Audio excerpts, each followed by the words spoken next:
Hello everyone, welcome back to another episode of r/slash Tales from Tech Support. In today's episode, that's not technically a problem, but it might technically be an act of war. Hey, friend. Basic tests before you call me, please? Hell hath no fury like a woman scorned, especially with an electrical engineering degree. Before we get started, make sure to subscribe so you will never miss a video. So let's get started. That's not technically a problem, but it might technically be an act of war. Senior line at my telco one evening years ago, I get a call that turned out interesting. Bytewave, senior line, Bytewave, you may send me your ticket. Alex, hi Bytewave, I'm Alex from Commercial Services.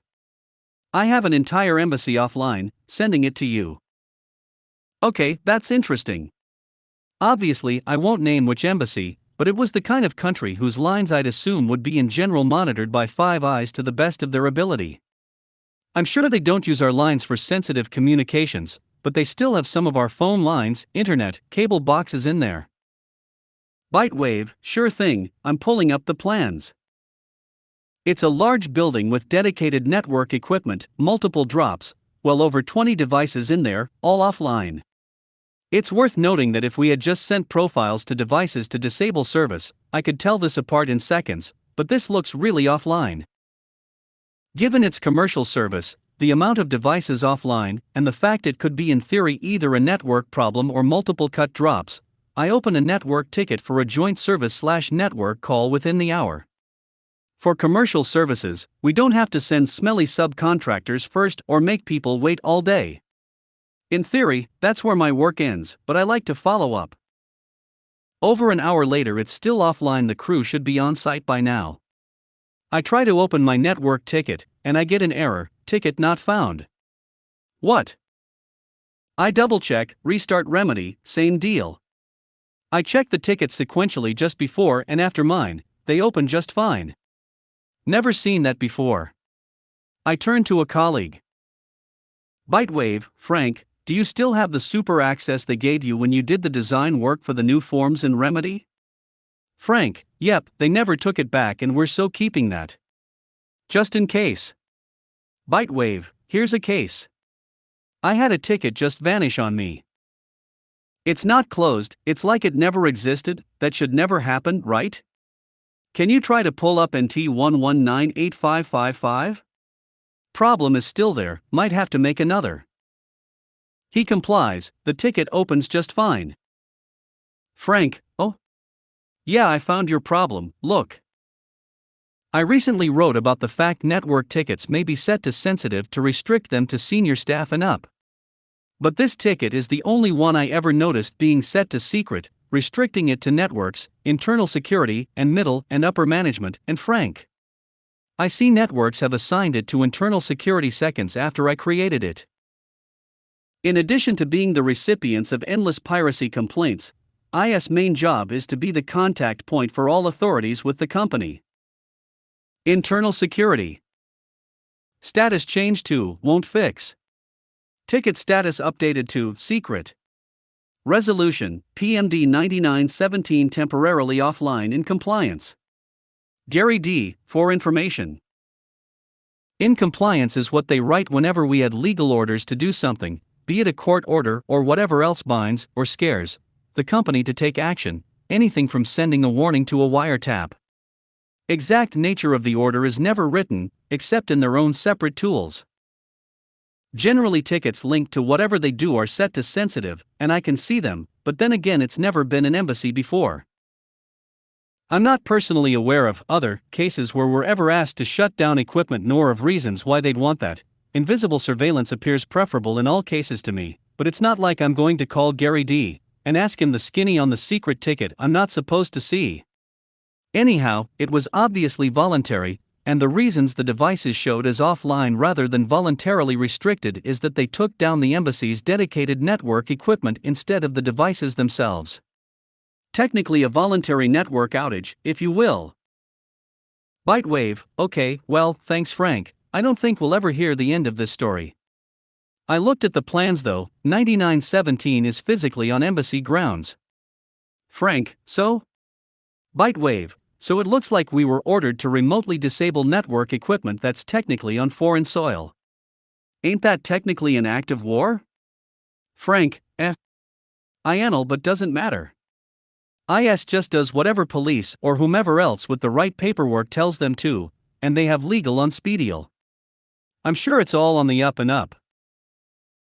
He actually pronounced the acronym for I am not a lawyer as IANL. But yes, while I know this was legal, the story sure made me ponder how many tickets set to secret that I can't see order us to mess around with services, as well as what could be the point of shutting down service, when you can just monitor it. Sadly, this ends on a permanent cliffhanger we'll never know. All of Bitewave's tales on TFTS. Hey, friend.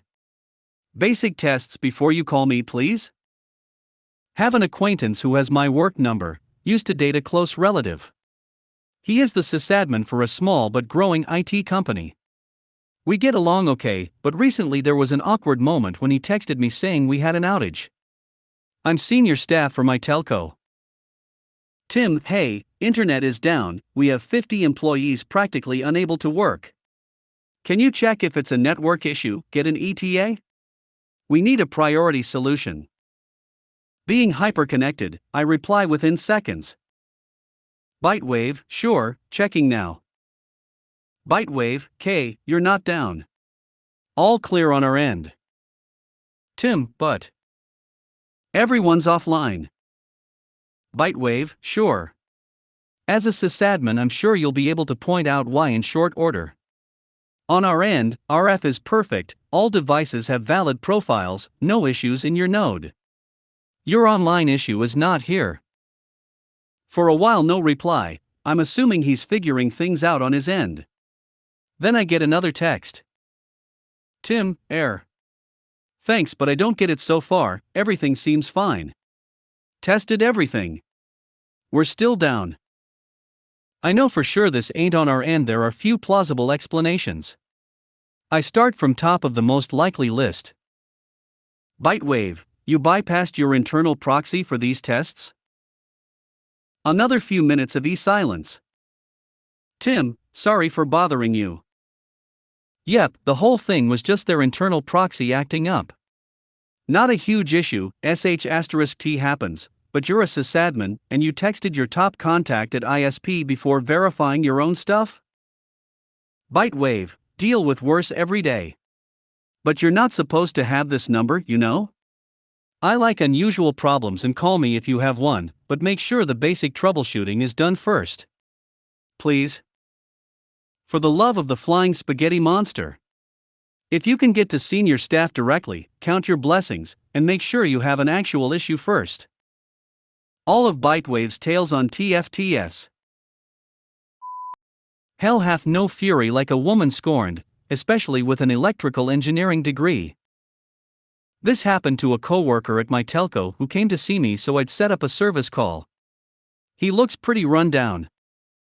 Giles, hey Bitewave. I had a little problem at home.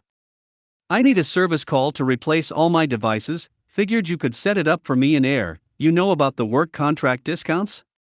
Does that apply to hardware replacements? I open his account. Bitewave, all your devices? Well, you have a test HD PVR, we replace that for free. The 3 other STBs plus the 2 modems are at your charge with standard discount. What about your phones? Giles, all 3 are dead, but I only need 2 replacements. Bitewave, they were too recently upgraded, they'll be full cost, I'm afraid. Surely you have insurance for this? As I ask, I look at the logs for all his devices. They all went dark simultaneously, in the evening 2 days ago.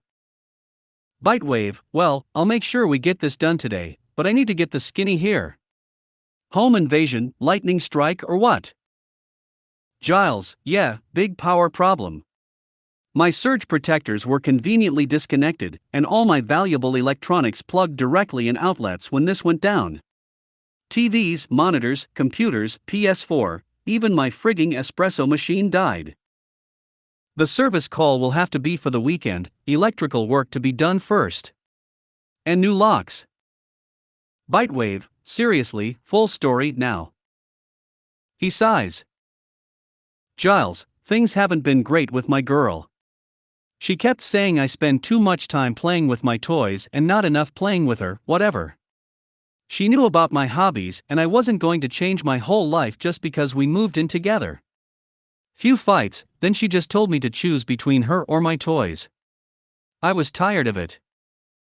Bitewave, so you handled that with tactful care to end things cleanly after a reasonable conversation about your irreconcilable differences, I assume? Giles, I said toys, flipped her off and said she should find a new place by the weekend. Then I blasted Bad Religions I Love My Computer on all the sound systems.